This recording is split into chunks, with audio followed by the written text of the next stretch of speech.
저는 경기도에서 닭발집을 운영하고 있습니다. 현재는 돌싱남이 됐지만 불과 6개월 전만 해도 아내와 문제없이 잘 지냈죠. 지금부터 시작하는 이야기는 아내에 대한 이야기입니다. 저는 학창 시절 운동을 했습니다. 자세한 종목은 말씀드리지 못하지만 단순 취미로 하는 게 아닌 국가대표로 하는 꿈을 가지고 있었죠. 꿈을 가지고 열심히 운동을 하던 중 제게 큰 불행이 찾아왔고 그건 발목 부상이었습니다. 병원을 다니며 재활을 받았지만 부상 때문인지 예전 기량이 나오지 않았고 결국 선수 생활을 마감해야 했죠. 그때는 눈앞이 캄캄하고 앞으로 뭘 하며 살아야 될까 너무 난감했습니다. 밥만 먹고 운동만 했던 사람이라 더욱 그랬겠죠. 그렇게 시간이 흘러 군대를 전역하고 첫 사회생활을 하게 됩니다. 일반 회사는 아니고 예전에 같이 운동을 했던 선배가 식당을 개업했는데 제가 주방 보조로 일을 하게 된 거죠. 하는 일은 양파와 대파 손질, 그리고 밑반찬을 만들고 식당이 바쁠 때는 서빙까지 도왔습니다. 일은 힘들었지만 운동 말고 아무것도 몰랐던 제가 다른 일을 하면서 돈을 번다는 이유 하나로 만족했죠. 그리고 어느 날 여성 손님 3명이 식당으로 찾아옵니다. 한참 바쁠 시간대라 저는 서빙을 도와주고 있었고 여성 손님들을 테이블로 안내했죠. 정신없이 일을 하다 보니 시간은 금방 지나갔고 점점 손님이 빠져나가기 시작했어요. 겨우 한숨 돌리며 쉬고 있는데 같이 일하던 알바 동생이 저를 부르는 겁니다. 형, 이거 아까 여자 손님이 건네달래. 알바 동생이 준 건 종이 쪽지였는데 저는 그 자리에서 읽어봤죠. 쪽지에는 이름과 연락처, 차 한잔하고 싶다는 문구가 적혀 있었어요. 어떤 분인지 궁금하기도 해서 연락을 드렸고 그 여성분과 약속을 잡게 됐죠. 첫 만남이라 가볍게 점심을 먹었는데 솔직히 말씀드리자면 제가 원하던 여성상은 아니었어요. 하지만 대화를 주고받다 보니 이상하게 매력이 느껴지더라고요. 그 만남을 이후로 2-3번 더 만나게 됐고 제가 먼저 고백을 하고 정식으로 만나게 됩니다. 여자분 직업은 간호사였고 저도 운동할 때 병원을 자주 갔던 터라 대화 코드도 잘 맞았던 것 같아요. 그렇게 5년을 만나고 알아가면서 젊은 나이지만 20대 후반에 결혼을 하게 됐죠. 그 당시 모아둔 돈은 크게 없었지만 아내와 저는 큰 꿈을 가지고 시작했던 것 같습니다. 신혼집은 조그만 원룸에서 시작했고 가진 건 없지만 정말 행복했죠. 저는 선배 가게에서 일을 하며 저축했던 돈과 선배가 고맙다며 퇴직금 명목으로 받은 돈을 가지고 경기도 수원에서 닭발집을 시작하게 됩니다. 그때가 정확히 30살이었죠. 맛도 맛이겠지만 운도 따랐던 건지 개업하자마자 반응이 정말 좋았습니다. 장사가 잘 되고 일손이 부족하자 아내는 직장을 그만두고 저와 같이 가게를 운영하게 됐죠.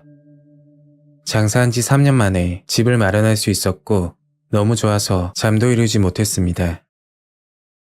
그때까지는 좋은 일만 있을 거라 생각했고 지금 생각해보면 그 집을 샀던 제가 너무 바보 같습니다.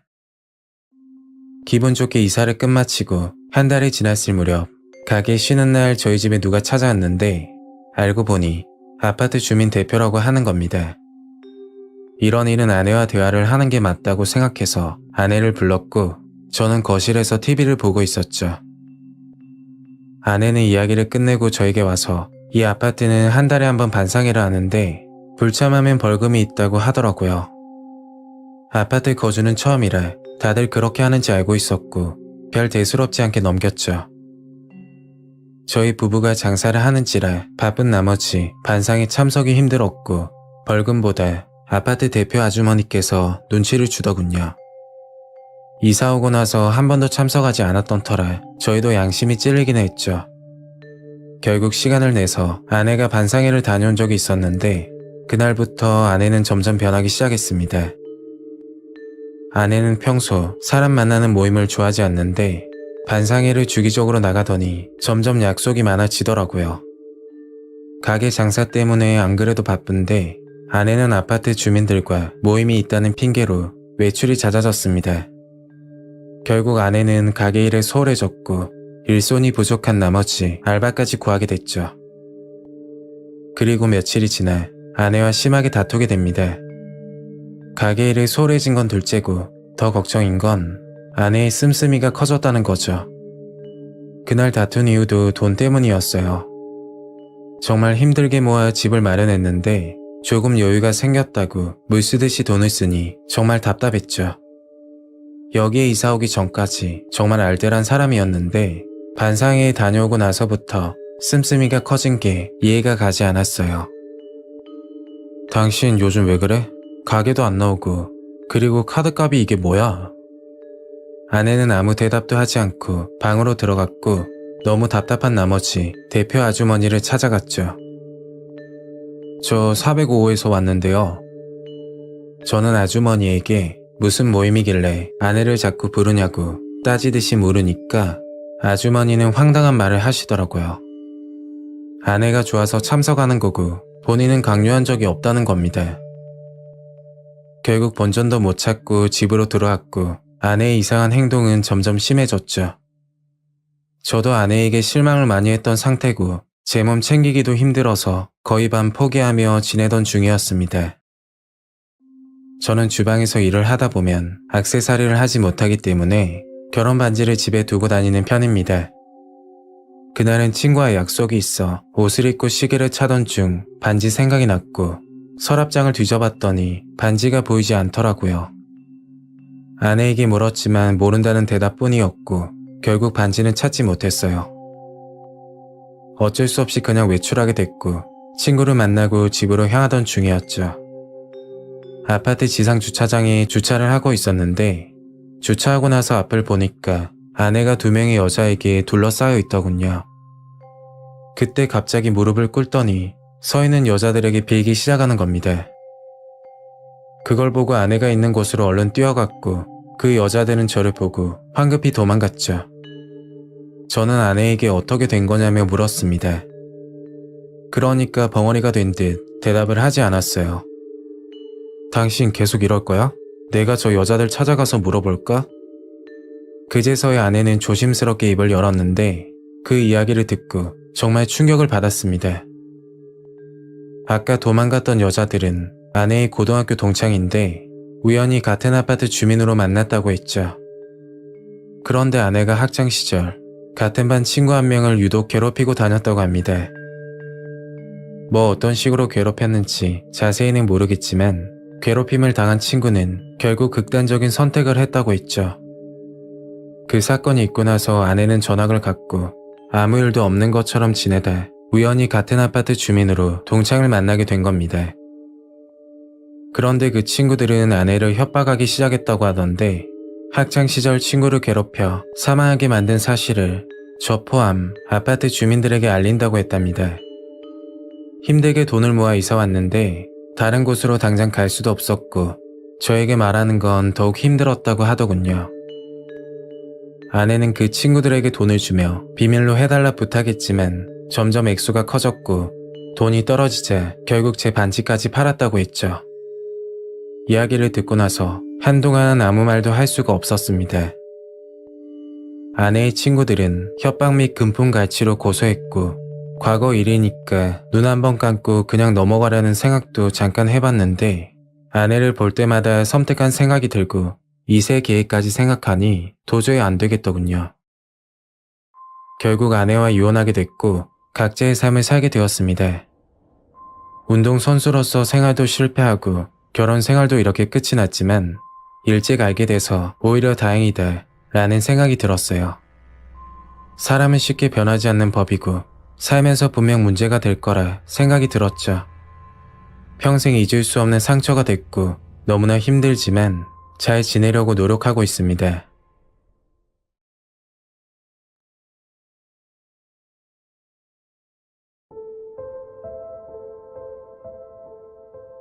대략 9년 전쯤 설날에 있었던 일인데요. 설을 맞아 시댁으로 가던 중 너무 소름 끼치는 사연이 있어 보내게 되었습니다.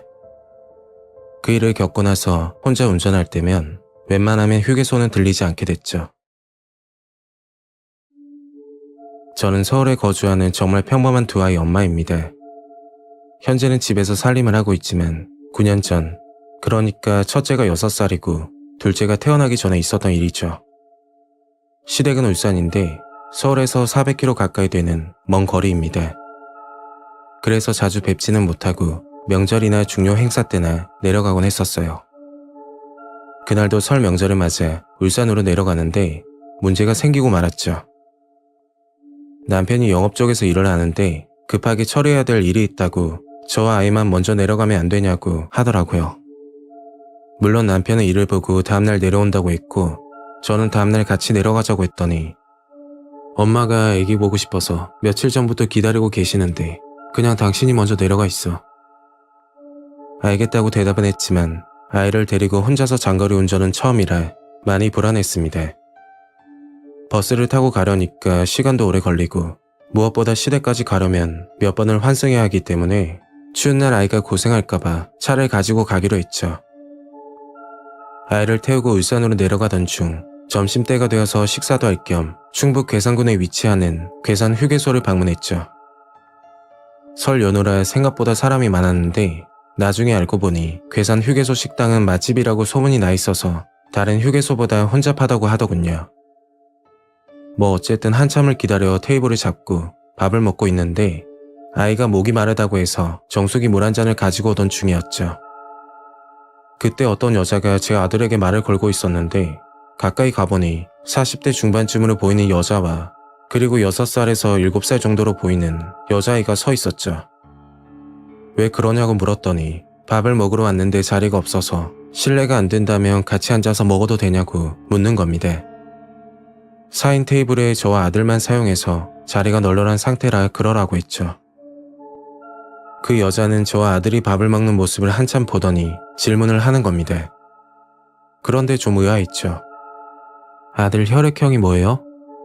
보통적으로 나이를 묻거나 아니면 이름 정도를 물어보는 게 대부분인데 갑자기 혈액형을 물어보니 당황스럽더군요.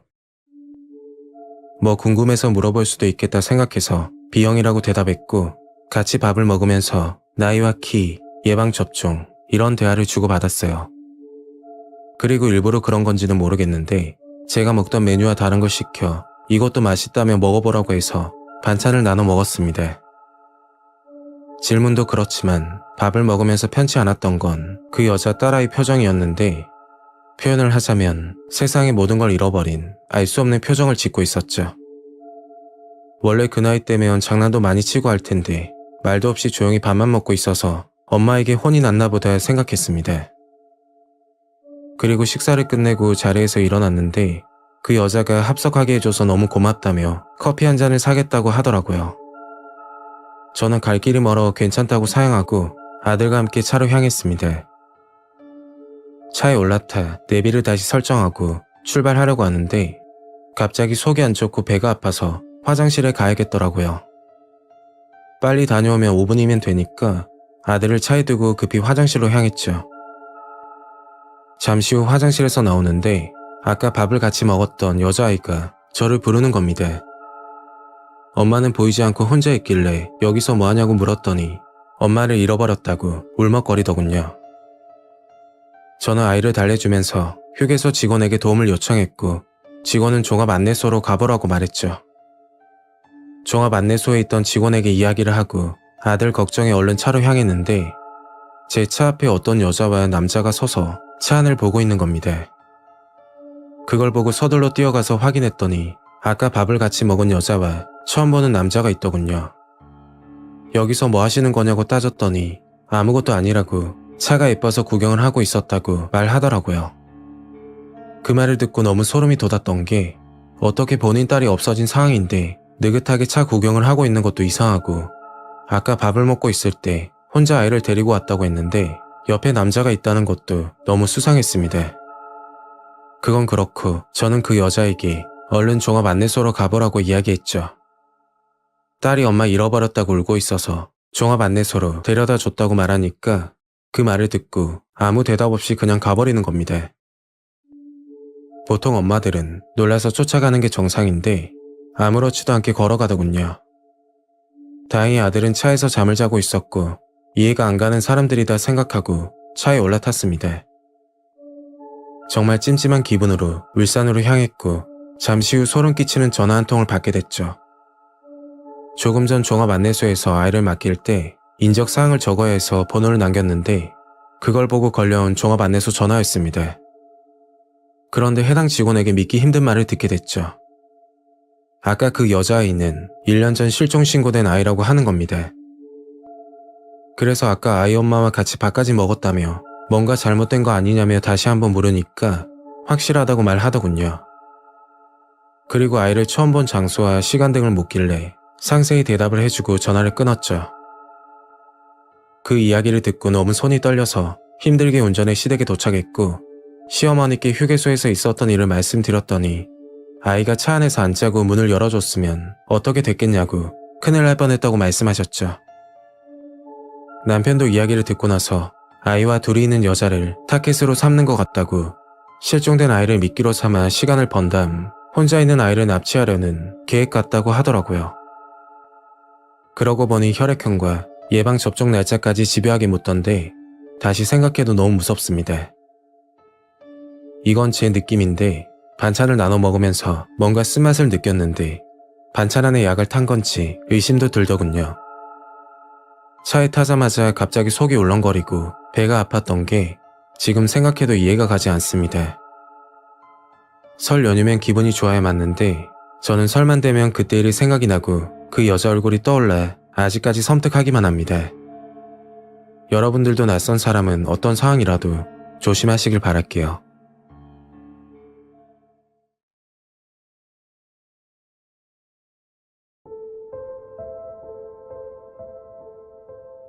저는 부산 단감동에 거주하는 남자입니다. 지금부터 3년 전쯤 겪은 일이고 그 당시 너무 충격을 받았던 사건입니다. 지금부터 3년 전, 제가 2003년 기준으로 마흔이니까 30대 후반에 있었던 일이죠.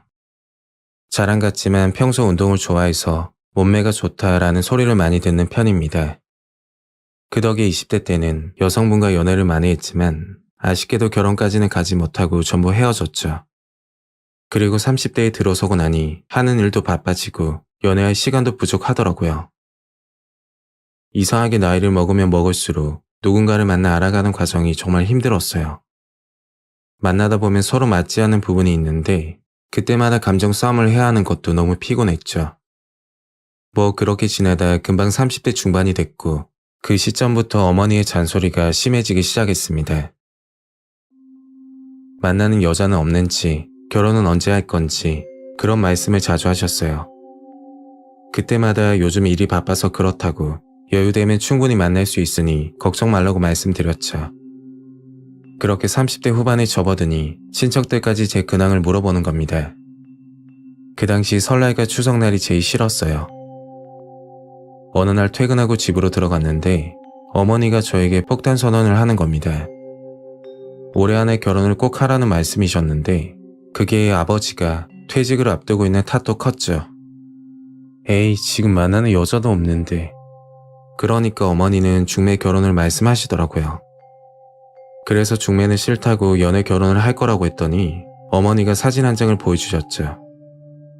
저보다 4살 연하라고 하던데 생각보다 참하고 미인이라서 누구냐고 물어봤어요. 예전부터 어머니는 철학관에 들려 사주나 운세를 보셨는데 거기서 만났던 할머니가 중매를 해준다고 했답니다. 그 할머니가 연결시켜줬던 부부들은 하나같이 잘 산다며 소문이 났다고 했죠. 그래서 어머니는 할머니를 찾아가 부탁을 드렸고 사진 한 장을 받았다고 합니다.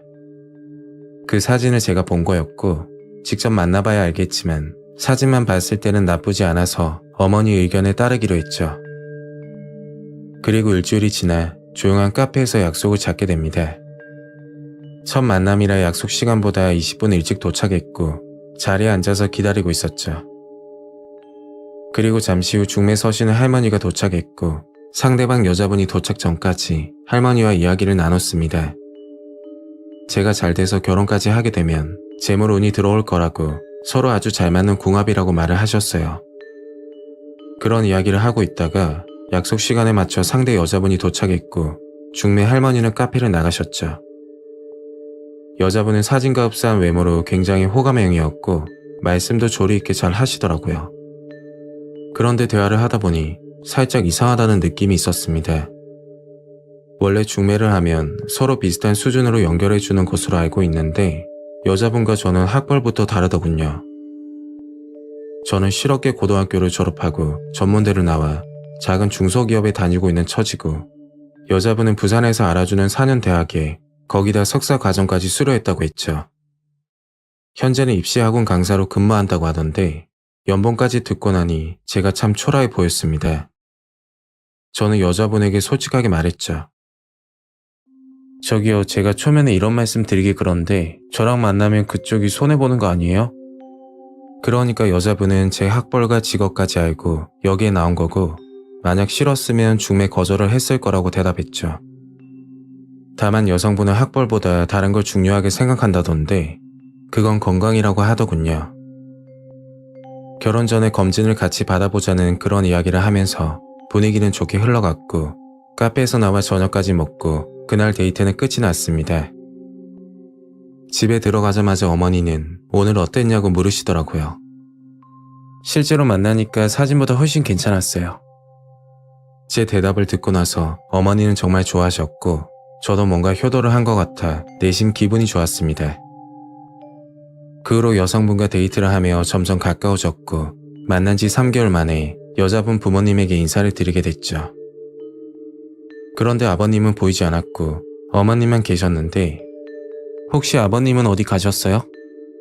그러니까 제가 도착하기 30분 전 갑자기 급한 일이 생겨 나가셨다고 하더군요. 결국 그날 아버님은 뵙지 못했고 어머님은 빨리 결혼 날짜를 잡자고 말씀을 하셨어요.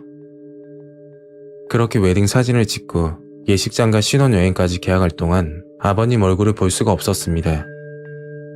물론 상견례 날에도 급한 일이 있다고 하셨고 제가 꼭 집으로 찾아가는 날만 일이 있다고 하셨죠. 뭐 그때는 타이밍이 맞지 않다고만 생각했고 여자친구네 식구들이 무슨 생각을 하는지 전혀 알 수가 없었습니다. 그렇게 결혼을 앞두고 정말 섬뜩한 사실을 알게 됐죠. 사실 여자친구에게 프로포즈를 하지 못해서 그날 깜짝 이벤트를 해주기로 생각했어요. 그래서 약속을 잡지 않고 여자친구 퇴근 시간에 맞춰 집 앞에서 기다리고 있었는데 잠시 후 여자친구 어머니 그리고 처음 보는 중년 남자가 힘들게 걸어오는 겁니다. 여자친구와 어머니가 양쪽으로 나란히 서서 부축을 하며 걸어오는 모습이었죠. 저는 차에서 내려 여자친구에게 다가갔더니 못 볼 거라도 본 것 마냥 엄청 놀라는 표정을 짓는 겁니다. 그리고 부축을 받으며 걸어오던 중년 남자는 지금까지 뵙지 못한 아버님이었죠. 저는 너무 반가워서 인사를 드렸더니 인사도 받지 않고 어머님과 집으로 들어가는 겁니다. 그때 여자친구 표정이 안 좋아지더니 말도 없이 여기서 뭐 하냐고 화를 내더라고요. 아니, 결혼 전에 프로포즈라도 하려고 했지. 그러니까 갑자기 정색을 하며 이야기 좀 하자는 겁니다. 여자친구 이야기를 듣고 나서 충격을 먹고 할 말을 잃었죠. 사실 여자친구 아버님은 간암을 앓고 있어 간 기증을 받아야 되는 상태인데 여자친구 가족과 친척 중에는 기증자가 없다고 저보고 해줄 수 있냐고 묻는 겁니다. 아버님과 혈액형도 같고 제가 평소에 술도 먹지 않으니까 기증을 위해 조직 검사를 해보면 어떻겠냐고 하더군요. 그 순간 처음 만났을 때 다른 것보다 건강을 중요시 생각한다는 말이 생각나 너무 소름이 돋았습니다. 물론 여자친구 아버님이 편찮으셔서 건강을 중요시 생각한다고 말을 했을 수도 있지만 그 당시 말하는 분위기로는 간 기증을 위해서 저를 만난 건 아닐까 하는 생각이 들었던 거죠. 저는 아무 말도 못하고 가만히 있었더니 여자친구는 그만 만나자고 하더라고요. 그리고 집으로 들어왔고 어머니께 있었던 일을 말씀드렸죠. 화가 난 어머니는 중매 할머니에게 전화를 걸었지만 통화가 되지 않았고 들리는 소문에는 이미 다른 동네로 이사를 갔다고 합니다. 어머니가 중매 할머니를 처음 찾아갔을 때 할머니가 몇 가지를 물어보셨다고 했죠. 키와 몸무게 그리고 혈액형을 물어봤다고 하던데 요즘 중매는 건강까지 신경 써야 된다며 어디 아픈 곳이나 수술한 적 없냐고 물어봤답니다. 그 말을 듣고 나니 간 기증 때문에 접근한 거라 생각이 들었죠. 그렇게 당하고 나니 중매도 믿지 못하겠고 커플 매니저를 통해 여자를 만난다고 해도 트라우마가 생긴 건지 겁부터 나더라고요. 사연을 보내면서 드는 생각인데 만약 그대로 결혼까지 했더라면 가족이라는 명목하에 기증을 했을지도 모르겠습니다.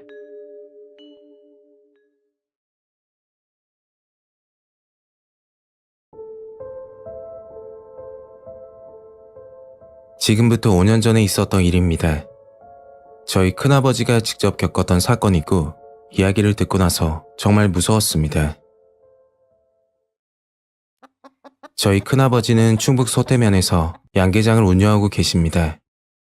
양계장을 운영하신 지는 꽤 되셨고 양계장 부근에 컨테이너 집을 짓고 거기서 숙식을 해결하며 지내시죠. 큰아버지는 오래전에 사별하고 혼자 지내시는데 그 때문인지는 몰라도 항상 외롭다는 말을 많이 하셨어요. 그래서 가끔 큰아버지 댁에 놀러가서 말동무도 해드리고 양계장 일도 도와주곤 했습니다. 그리고 사건의 시작은 5년 전 그 남자를 처음 봤을 때로 돌아갑니다. 그 당시 저는 대학생이었는데 방학을 맞아 친구와 함께 큰아버지 댁에 놀러가게 됐죠. 친구 녀석이 양계장을 구경하고 싶다고 매번 말을 했고 저도 오랜만에 큰아버지 얼굴도 뵐 겸 찾아갔던 겁니다.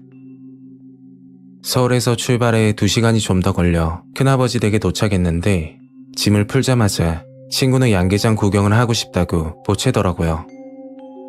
야, 여기 생각보다 위험한 곳이야. 그냥 들어가다 큰일 난다? 사실 양계장은 일반인에게 접근 금지 구역인데 바이러스 감염 위험 때문이었죠. 특히 조류 독감이 유행할 때는 정말 조심해야 한다고 큰아버지가 말씀하셨어요. 그래서 방진복과 마스크 착용은 필수였습니다. 그렇게 큰아버지와 함께 양계장을 구경하고 있는데 처음 보는 남자가 양계장 안에서 일을 하고 있더군요. 그 남자는 능숙하게 선별 작업을 하고 있었는데 닭들이 알을 낳으면 벨트로 알이 굴러가고 그 벨트를 타고 특란과 소란 등 무게별로 분류하는 일이었죠. 일을 너무 잘해서 한참 보고 있었더니 그 남자는 저와 친구를 한번 쳐다보고 다시 일을 하더군요. 그리고 그날 밤 저녁을 먹으면서 그 남자를 보게 됐죠. 큰아버지가 직원을 구했다며 소개해 주셨는데 그 남자는 한국인이 아니고 스리랑카 출신 외국인이었어요. 생각보다 한국말을 잘하길래 이것저것 물어보다가 여기에 어떻게 오게 됐는지 이야기를 듣게 됐죠. 한 달 전쯤 큰아버지가 일을 하고 있었는데 양계장 근처에서 사람 말소리가 들렸다고 합니다. 가끔 가다 계란을 사러 오는 손님들도 있어서 큰아버지는 밖으로 나가봤더니 어떤 남자가 서 있었다고 했죠. 옷차림을 보니 길에서 잠을 잔 듯 흙이 묻어 있었고 심지어 한국인도 아닌 외국인이었다고 하더라고요. 그리고 큰아버지에게 한 번만 도와달라고 부탁을 했다고 합니다. 그 모습이 너무 딱하게 보여 컨테이너 방을 하나 내어줬고 며칠이 지나 양계장에서 일을 하고 싶다고 해서 큰아버지는 양계장 청소를 시켜봤더니 아주 열심히 했다고 하더군요.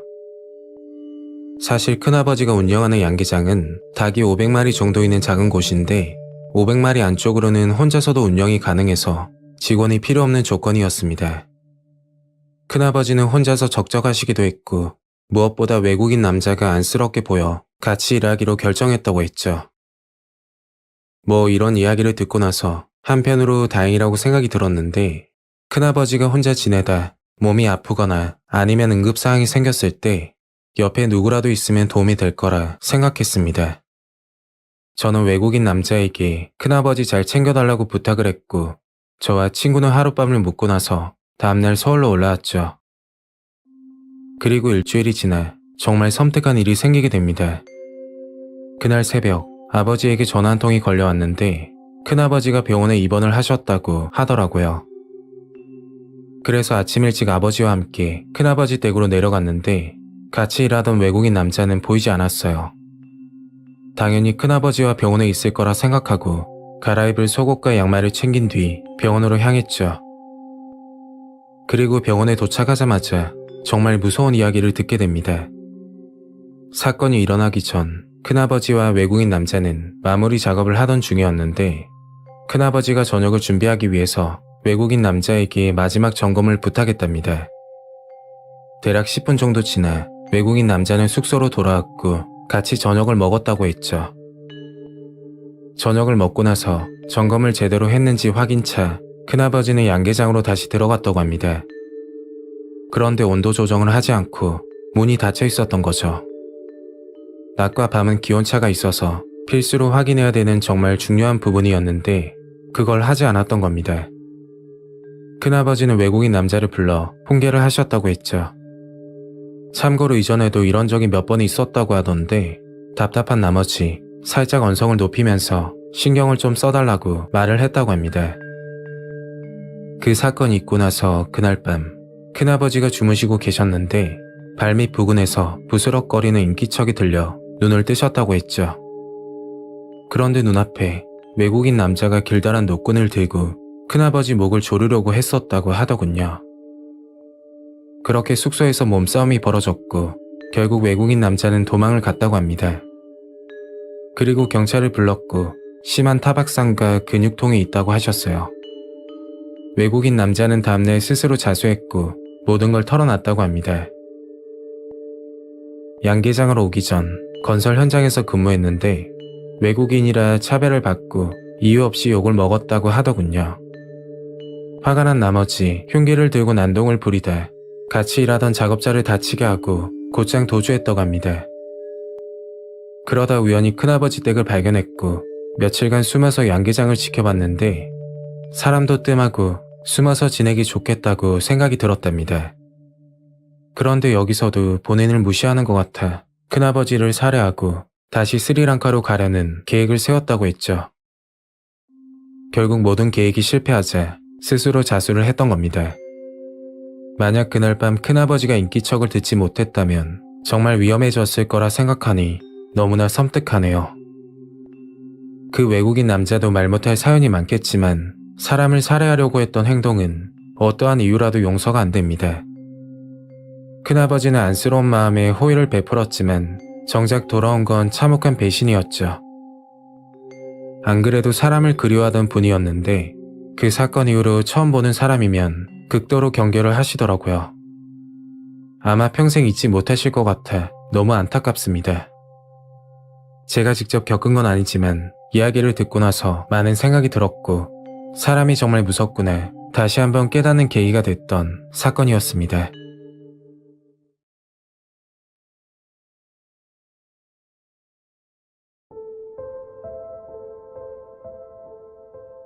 안녕하세요. 저는 부산에 거주하는 30대 여성입니다. 사연을 들으시고 정말 황당하시겠지만 용기 내어 사연을 보내는 건 이런 말도 안 되는 사건에 연루되는 여성분들이 많다는 것을 알리기 위해서입니다. 불과 1년밖에 지나지 않은 일이죠. 현재는 장사를 접고 쉬고 있지만 사건이 있었을 당시 부산대 근처에서 고깃집을 운영하고 있었습니다. 규모도 있고 매출도 잘 나오던 가게였죠. 주변에서는 저를 부러워하기도 했었습니다. 그런데 전혀 행복하지가 않았어요. 씨는 공평한지 한 가지 복을 주지 않으셨는데 그건 남자 복이었죠. 그나마 20대 때는 연애를 조금 했었지만 한 달이 묵고 헤어지는 건 기본이고 연락도 없이 잠수를 타버리는 경우도 있었습니다. 그 때문인지 자존감도 점점 떨어졌고 30대부터는 죽어라 일만 하다 보니 돈은 모았지만 주변 친구들은 없는 상황까지 오게 된 거죠. 그렇게 울감에 빠져 지내고 있을 때 사건이 시작됩니다. 그날은 비가 내리는 날이었는데 가게 특성상 비가 오면 평소보다 손님이 늘어서 브레이크 타임 때 알바생들과 바쁘게 저녁 장사를 준비하고 있었습니다. 저녁 오픈을 시작하고 한창 손님을 받고 있는데 40대 정도로 돼 보이는 남자가 들어왔죠. 저 식사 됩니까? 저희 가게는 단체 손님이나 또는 가족 모임 단위로 많이 찾아오시기 때문에 그 남자에게 일행이 몇 분이냐고 물어봤습니다. 그러니까 혼자서 왔다고 대답하더라고요. 기본 테이블이 4인 기준이라 1인 손님은 꺼려하는데 그날은 밖에 비도 오고 가게까지 찾아온 손님을 그냥 보낼 수가 없었습니다. 그 손님은 고기 2인분과 소주 한 병을 시키고 대략 3시간 정도 있다 계산을 하고 나갔어요. 그런데 그게 끝이 아니었죠. 비 오는 날이면 찾아와 혼자 술을 마시는 겁니다. 여기는 혼술하는 가게도 아니고 단체 식당인데 가끔은 괜찮지만 비 오는 날마다 찾아오니 너무 곤란했죠. 그래서 다음에 오시면 정중하게 말씀드려야겠다 생각하고 비 오는 날만 기다렸어요. 며칠 후 그 손님이 찾아왔고 솔직하게 말씀드리며 죄송하다고 말했습니다. 남자는 알겠다고 웃으면서 넘어갔고 가게를 나가기 전 제게 명함 한 장을 주더군요. 제가 말은 안 했지만 사실 이런 사람입니다. 남자가 건넨 명함은 방송국 PD라고 적혀 있었어요. 저는 깜짝 놀라면서 PD님이 여기까지 어떻게 오셨냐고 호들갑을 좀 떨었죠. 그러니까 결혼은 했는지 연애는 해봤는지 이런 걸 묻더라고요. 왜 그러냐고 하니까 혹시 나는 솔로라는 프로그램 아세요? 제 친구가 거기 메인 PD인데 관심 있으면 출연시켜줄게요. 라고 하는 겁니다. 가끔 시간 있을 때 보던 채널이었는데 남녀가 나와 짝을 찾는 프로였죠. 저는 자존감도 낮은 상태였고 그 자리에서 대답하기도 뭐해서 나중에 연락드리겠다고 말했습니다. 그날 퇴근 후 부모님께 이런 일이 있었다 하고 말씀드렸더니 당장 나가보라고 하더군요. 좋은 짝 만나서 사는 거 보고 싶다고 적극적으로 말씀하시는 겁니다. 며칠 고민하다 흔치 않은 기회라 생각하고 나가보기로 마음을 먹었죠. 그리고 명함에 있는 번호로 연락하려고 하는데 문득 이상한 생각이 들었어요. 그런 좋은 기회를 굳이 나한테 왜? 혹시 사기꾼인가? 여러 가지 생각이 들었는데 PD님이 돈 이야기를 한 것도 아니고 생각 있으면 연락만 달라고 했기에 되면 좋은 거고 안 되면 말자는 식으로 연락을 했죠. 약속을 잡고 조용한 카페에서 만나게 됐고 기본적인 질문들을 하다가 서류 한 장을 건네주더군요. 천천히 읽어보니 출연 계약서라고 하던데 출연 조건으로 100만 원을 준다고 했고 다른 특별한 조건은 보이지 않았죠. 다만 한 가지 부탁은 방송 보안을 위해 다른 사람에게 절대 말해서는 안 되고 출연 확정까지 몇 차례 미팅 자리가 있으니 부르면 무조건 나와야 된다고 하더라고요. 만약 어길 시 출연은 무산되고 위약금이 있다고 했습니다. 그래서 제가 식당 일을 하고 있는데 일 때문에 미팅 자리에 못 가면 어떻게 하냐고 물었더니 일 끝나는 시간에 미팅 잡을 거라며 그 부분은 걱정 말라고 했죠. 대충 그런 이야기를 끝내고 저는 집으로 들어왔고 설레는 마음으로 그날 밤을 보냈습니다. 며칠이 지나 PD님에게 연락이 왔는데 밤 10시에 미팅 자리가 있으니 연산동에 있는 사무실로 오라고 했죠. 저는 얼른 마감을 하고 나서 택시를 잡아 연산동으로 향했습니다. 목적지는 주택으로 보이는 2층 건물이었는데 안으로 들어가니 처음 보는 남자와 그리고 PD님이 있었죠. 원래 밖에서 한잔하면서 이야기하려고 했으나 그 당시 코로나 여파로 여기서 한잔하면서 미팅을 하자고 했습니다. PD님은 같이 서 있던 남자를 소개해 주셨는데 현재 배우로 활동하고 있다고 하더라고요. 얼굴은 생소했지만 키도 크고 외모도 준수한 편이라 잘 알려지지 않은 배우라 생각했죠. 그렇게 인사를 끝내고 간단히 술을 마시며 이야기를 나눴고 배우라는 남자가 의도적인지 뭔지는 모르겠는데 저에게 지속적으로 관심을 보이더군요. 저는 미팅 같은 자리는 삶에서 처음 겪는 거라 이렇게 하는 건 줄 알았죠. 거기다 옆에 있는 PD님까지 저를 보고 잘 어울린다며 프로그램 출연하지 말고 둘이 잘 해보라고 하는 겁니다. 그런 미팅 자리를 3번 정도 가지게 됐고 정식으로 사귀는 사이가 됐죠. 저보다 7살 어린 연하였지만 자상하고 어른스러운 모습에 끌리게 되었습니다. 저는 늦은 나이라서 결혼까지 생각하고 있었는데 남자친구도 연애 목적은 아니라고 해서 만난 지 한 달 만에 양가 부모님께 인사까지 드리게 되었어요. 저희 부모님은 정말 좋아하셨고 그때까지는 좋은 일만 생길 거라 생각했죠. 그런데 얼마 가지 못해 그 생각이 틀렸다는 것을 알게 됩니다. 남자친구 직업상 일이 불규칙하고 가끔 배역을 맡더라도 비중이 거의 없는 엑스트라 정도였죠. 그래도 언젠가는 될 거라 믿었기에 응원을 해줬습니다. 그날 가게일을 끝내고 남자친구를 만났는데 갑자기 돈을 빌려달라고 이야기를 꺼내더군요. 작은 액수가 아니라서 어디 쓸 거냐고 물었더니 배역을 따기 위해서 돈이 필요하다고 말을 하더라고요. 그래서 고민을 하고 있으니까 자기야 좀 실망이네. 어차피 결혼할 건데 그 돈이 아깝나. 내가 잘 되면 서로 좋은 거잖아. 지금 생각해도 그 당시는 콩깍지가 제대로 씌인 것 같습니다. 그 후로부터 이런저런 핑계를 대며 돈을 빌려달라고 했고 액수는 점점 커지기 시작했죠. 결혼 날짜를 잡고 엄마와 둘이서 혼수용품을 보고 있는데 남자친구에게 전화가 왔습니다. 신혼집을 보던 중 좋은 매물이 나와서 계약하려고 하는데 5천만 원 정도가 부족하다고 지금 줄 수 있냐고 묻더군요. 그래서 같이 보고 결정하자고 말했더니 전화가 끊어졌고 그게 남자친구와의 마지막 통화가 되었죠. 죽었는지 살았는지 갑자기 연락이 끊어져 정말 믿을 수가 없었어요. 그리고 6개월이 지나 남자친구를 경찰서에서 만나게 됐는데 PD라는 사람과 남자친구는 부산에서 유명한 제비 사기단이었죠. 장사가 잘 되고 여자 혼자 운영하는 가게를 찾아낸 뒤 며칠 동안 관찰을 한다고 합니다. 그렇게 가게 사장과 친분을 쌓고 결혼 여부나 남자친구를 확인하기 위해서 유명 프로그램 PD라고 사칭을 하고 다닌다고 했죠. 그 말에 속아 연락을 하게 되면 호감형 남자를 소개시켜주며 작업을 거는데 10명 중 8명은 넘어간다고 하더라고요. 피해를 입으신 여성분 중 한 분은 너무 충격을 받아 극단적인 선택까지 하셨다고 합니다. 배우라는 직업도 거짓이고 본 직업은 호빠 선수라고 하더군요. 고인이 되신 여성분 유서가 발견되어 경찰 조사가 들어갔고 일당들은 덜미가 잡힌 거였죠. 그런데 정말 이해할 수 없는 건 피해자가 수십 명이 있었지만 그 누구도 경찰에 신고하지 않았다고 합니다.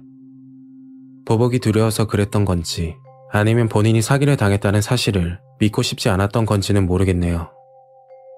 사연을 들으시는 분들은 딱 봐도 사기라고 이해를 하지 못할 수도 있지만 직접 당해본 당사자로서 속을 수밖에 없을 만큼 정말 치밀하게 행동을 했었죠. 저도 당하기 전까지는 사기를 당하는 사람들은 어리석다고 생각을 하고 있었거든요. 모든 걸 알고 나서 너무 힘들었지만 현재는 잊으려고 노력 중입니다. 여자분 그리고 남자분들도 이유 없이 이성이 다가온다면 꼭 의심 먼저 해보는 게 좋을 것 같습니다.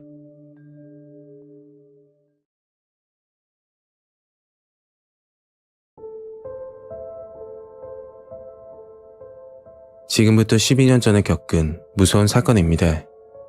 그 당시 너무 무서워서 집에만 있었던 기억이 나네요. 저는 어릴 적 가정 환경이 좋지 않아 힘들게 자랐고 공부보다는 얼른 취업을 해서 돈을 벌어야겠다는 생각을 가지고 살았었죠. 군대를 다녀오고 나서 밤낮 가리지 않고 일만 했고 힘들게 모은 돈을 가지고 조그만 치킨집을 시작했습니다. 장사는 생각보다 잘 되었는데 그 덕에 작지만 제 이름으로 된 집까지 마련했죠. 그때는 그 행복이 영원할 줄 알았습니다. 하지만 딱 거기까지였죠. 어느 정도 여유가 생기니까 부모님 생각이 들었고 난생 처음 여행을 보내드리려고 알아보던 중이었습니다. 쉬는 날 집에서 여행지를 알아보고 있는데 어머니에게서 전화가 왔고 너무 놀라 곧장 병원으로 갔죠. 전화 내용은 아버지가 심근경색으로 쓰러져 응급실에 실려갔다는 이야기였습니다. 정말 슬프지만 심정지 시간이 길어 이미 뇌 손상이 진행돼 의식 회복이 힘들 수도 있다고 하더군요. 그 후로부터 일은 제쳐두고 아버지 병간호에 신경을 쓰면서 지냈죠. 물론 아버지 옆에 어머니가 계셨지만 어머니도 건강한 몸이 아니었기 때문에 아버지를 간호하다 오히려 잘못될까 싶어 제가 더 신경을 썼던 것 같습니다. 그렇게 어머니와 저는 노력을 했지만 아버지는 2년간 의식 없이 계시다 결국 돌아가셨죠. 장례를 치르고 나서 슬픔도 가질 시간도 없이 저는 일터로 나가야 했습니다. 그게 2년간 아버지 병원비와 생활비 그리고 가게에 들어가는 각종 비용을 내다 보니 적자가 났고 모아둔 돈은 이미 바닥이 난 상태였죠. 남은 건 제 명의로 된 집 한 채뿐이었는데 그마저도 세금 미납으로 위태로운 상황이었습니다. 가게를 예전처럼 운영하지 않았던 탓인지 매출이 눈에 띄게 줄었고 그 후로 6개월 정도 버티다 폐업을 하게 됐죠. 너무 힘든 시점에 어머니까지 갑작스럽게 돌아가셨고 하루하루 술만 마시고 살았습니다. 솔직하게 극단적인 선택을 생각할 만큼 힘든 시기였죠. 그렇게 폐인처럼 살다 오래전에 알던 친구를 만나게 됩니다. 중학교 때부터 알던 친구인데 결혼을 한다고 연락이 오더군요. 평소 연락 한 통 없다가 결혼 핑계로 연락이 온 것 같아 기분이 좋지 않았지만 결국 마음을 비우고 축하를 해주러 갔죠. 그 계기로 인해 그 친구와 가끔 연락을 주고받게 됐고 같이 일을 시작하게 됩니다. 친구는 술집을 운영했는데 간판만 술집이고 실제는 그게 아니었죠. 그것은 술집으로 위장한 소규모 도박장이었는데 회원만 받아서 운영을 하고 있다고 하더군요. 저는 친구에게 도박장은 불법적인 일이라서 안 한다고 하니까 단속될 가능성은 희박하다고 웃으면서 말했죠. 큰 돈을 벌 수 있다기에 한참 고민하다 친구 말을 듣고 동업을 하게 됩니다. 첫 달 수익은 아직도 기억이 남는데 제가 살면서 한 달 만에 그렇게 큰 돈을 번 적은 난생 처음이었으니까요. 저는 친구를 더욱 신뢰하게 됐고 더 큰 사업을 계획하게 됩니다. 그건 소규모 도박장을 확장시켜 더 많은 손님을 모을 생각이었죠. 사업을 진행하기 위해서 공사 비용이나 인건비 등 돈이 생각보다 많이 필요했고 그 돈을 준비하기 위해 수단과 방법을 가리지 않고 알아보고 있었습니다. 물론 돈 많은 친구 덕을 보면 되겠지만 그렇게 되면 제 지분이 낮아지기 때문에 어떻게든 돈을 구하려고 노력했죠. 일반 은행은 신용 문제와 직장이 없는 관계로 돈을 빌리기 힘들었고 TV에 나온 대부 업체들도 돈을 빌려주기 꺼려하더군요.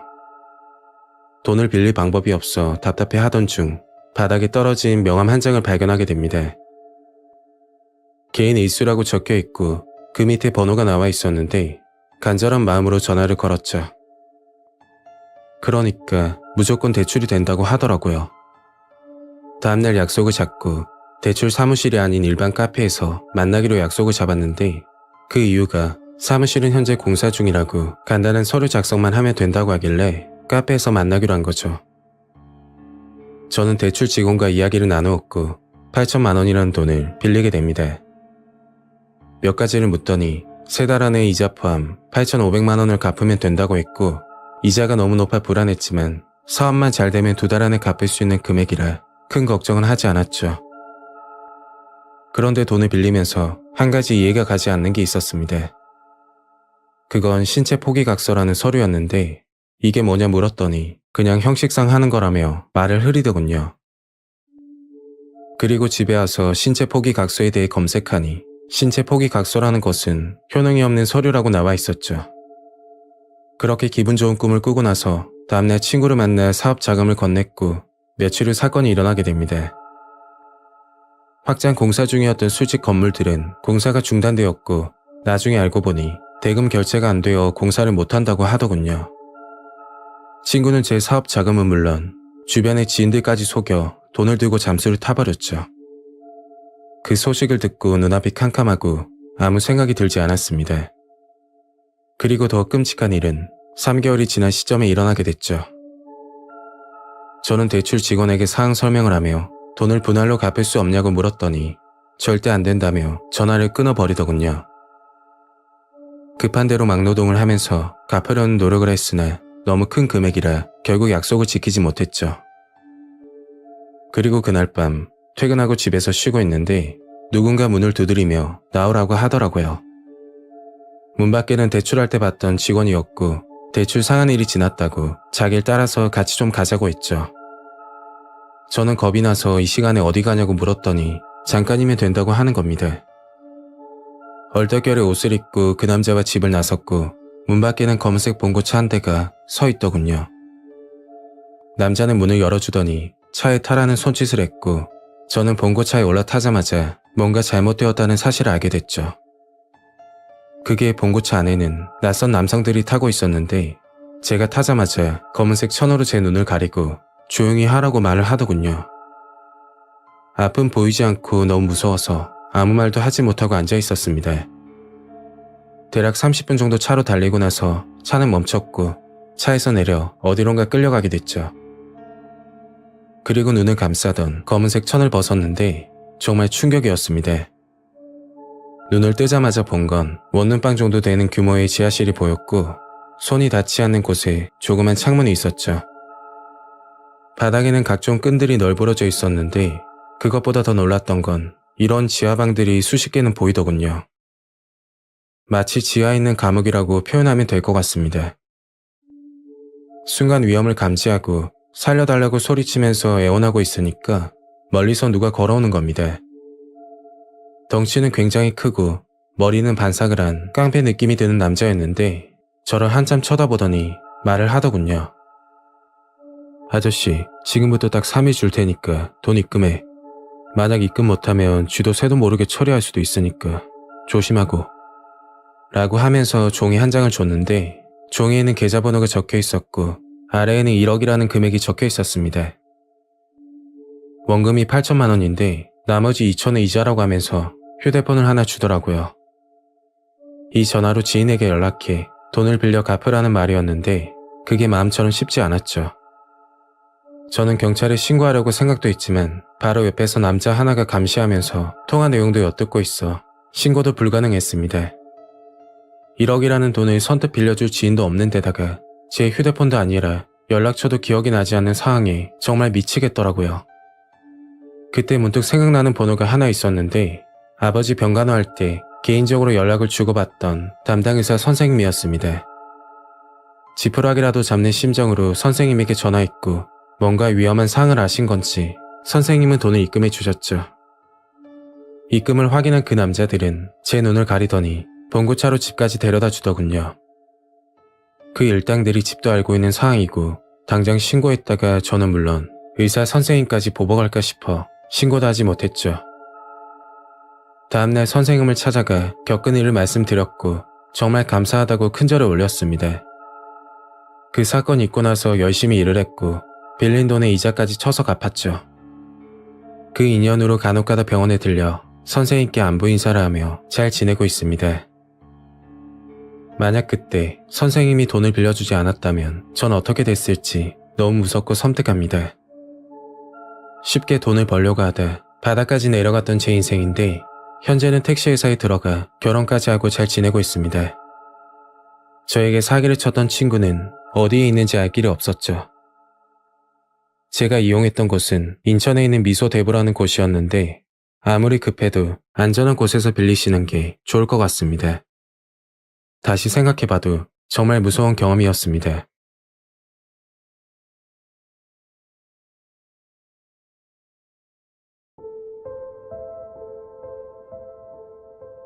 저는 올해 30대로 접어든 여성입니다. 그 사건 있기 전까지 무섭다는 걸 느껴보지 못하고 지냈고 그런 일들은 저에게 일어나지 않을 거라고만 생각했습니다. 하지만 불과 1년 전 너무 소름 돋는 일을 겪게 되어 괴들남님께 제보합니다. 저는 현재 대구에 있는 생산직 업체에서 근무하고 있습니다. 직장은 성서공단 부근인데 큰 회사는 아니지만 자체적으로 통근버스를 운영하고 있었죠. 하지만 제가 살고 있는 수성구까지 운행을 하지 않았기 때문에 퇴근할 때마다 통근버스를 타고 지하철역 앞에서 내려 지하철을 타고 집으로 향했습니다. 성서산업단지에서 출발해 13개 정거장을 지나 수성구청에서 내리는 코스였죠. 그렇게 직장생활 3년 차에 정말 섬뜩한 일을 겪게 됩니다. 제가 출퇴근 시간이 8시부터 5시까지라 늘 같은 시간에 지하철을 이용하다 보니 낯이 익은 얼굴을 볼 때가 많았죠. 분명 어디서 봤는데 기억은 나지 않는 그런 느낌이라고 보시면 될 거예요. 아무튼 그날도 평상시대로 지하철을 이용했고 퇴근길에 조그만 사건이 생기게 됩니다. 정확한 시간은 아니지만 대략 오후 6시 정도였어요. 늘 비슷한 시간에 지하철을 이용하기 때문에 그날도 6시일 거라 추측합니다. 저는 지하철을 탈 때 제일 뒷칸에 타는 이상한 습관이 있었는데 특별한 이유가 있는 건 아니고 평균적으로 다른 칸보다 사람이 적기도 하고 자리가 없더라도 벽에 기대서 갈 수가 있는 뭐 그런 이유 때문에 마지막 칸에 타고 나죠. 저는 그날도 마지막 칸에 탑승했고 빈자리에 앉아 휴대폰을 보고 있었습니다. 참고로 그 당시 코로나 때문에 지하철 승객이 많이 없을 때였는데 휴대폰을 보다가 무의식적으로 앞을 쳐다봤고 어떤 남자와 눈이 마주치게 됐죠. 그 남자는 카키색 니트에 검은색 뿔테 안경을 끼고 있었는데 처음에는 별 생각을 하지 않았어요. 그런데 계속해서 저를 보고 있는 느낌이 나더라고요. 여자 입장에서 볼 때 뭐 저런 사람이 다 있나 싶어서 자리를 옮기게 됐죠.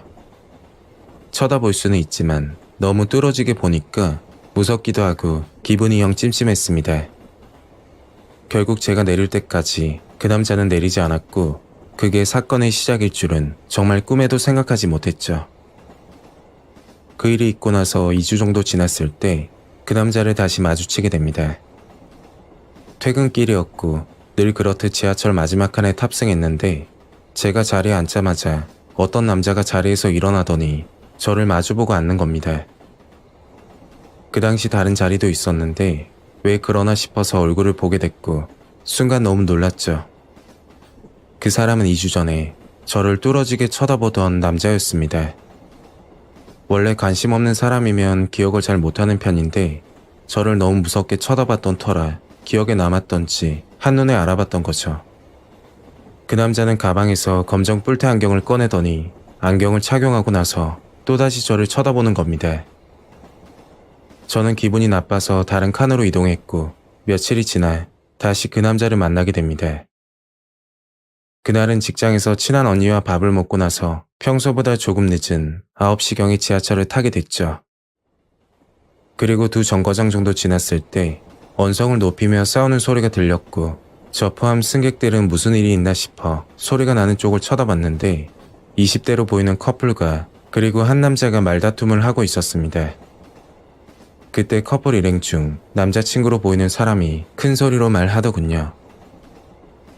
여러분, 이 사람 조심하세요. 완전 변태예요. 그 말을 듣고 유심히 봤더니 저와 2번이나 마주쳤던 뿔테 안경 남자였습니다. 시끄러운 가운데 분위기를 보니까 뿔테 안경 남자가 지갑을 일부러 떨어뜨리고 줍는 과정에서 여자분 다리를 만졌다는 주장이었죠. 결국 경찰에 신고까지 하고 나서 커플과 그 남자는 반월당역에서 같이 하차하더군요. 한바탕 소란이 있고 나서 지하철은 다시 조용해졌고 무사히 집으로 들어갔습니다. 그때부터 그 남자와 마주치지 않기 위해 일부러 회사에서 시간을 때우다 집에 가보기도 하고 마지막 칸에 타지 않고 다른 칸에 타는 아무튼 나름대로 노력을 많이 했죠. 그때는 그 남자를 여자를 밝히는 변태라고만 알고 있었고 혹시나 만나게 되더라도 경찰에 신고까지 당했으니 정신 차리고 살 거라 생각했습니다. 근데 그건 제 착각이었고 그 남자는 상상 이상으로 소름 돋는 남자였죠. 마주치지 않으려고 노력을 많이 했는데도 불구하고 한 달이 지났을 무렵 다시 또 마주치게 됩니다.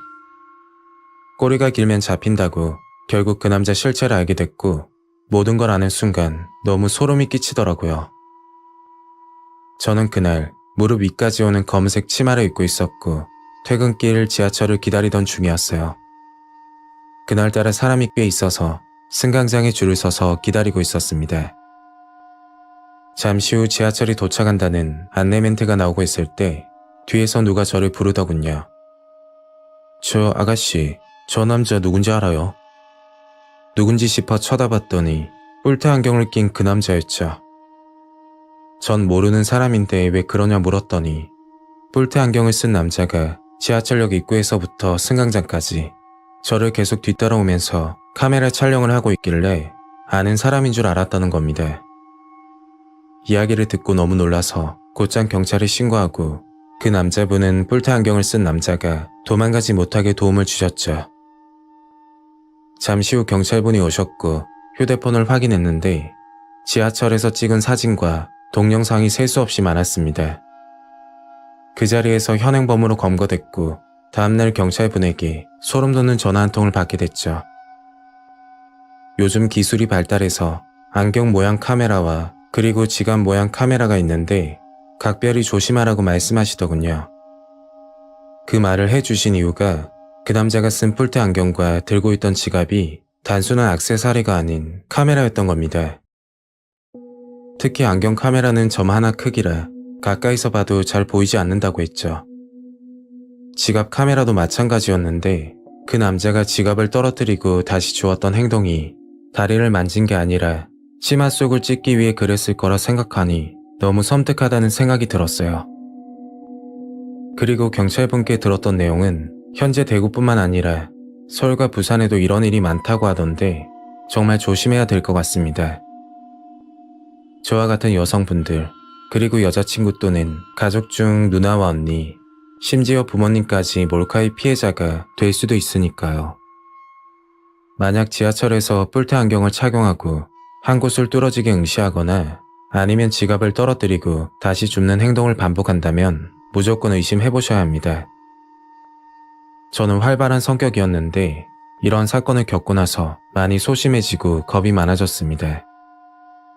그날 절 도와준 남자분이 아니었다면 아직까지 뿔테 안경을 쓰고 그런 짓을 하고 다닐지도 모르겠네요. 제 사연을 듣고 피해를 입는 분이 줄어들었으면 하는 바람입니다.